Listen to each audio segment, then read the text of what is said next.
Gumagalaw na talaga sila. Parang hindi nakakayanin ng pinto. Bibigay na siguro yan. Bumabukas na ang pinto.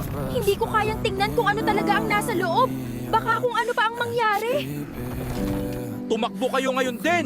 Nakalabas na sila at hindi na natin sila kaya pang pigilan! Dalian nyo! Magpatuloy lang tayo sa pagtakbo! Huwag kayong hihinto kahit anong mangyari! Baka maabutan pa tayo ng mga rotters!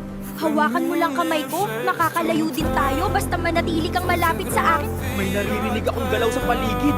Mukhang papalit na talaga sila! Hindi tayo pwedeng bumagal kahit sandali ngayon! Baka maabutan tayo! Akala ko ligtas na tayo rito. Pero bakit parang mas tahimik at mas nakakatakot dito? Hindi ako comfortable. May nakita akong gumalaw malapit doon. Parang may nakatingin talaga mula sa mga puno. Natatakot na ako.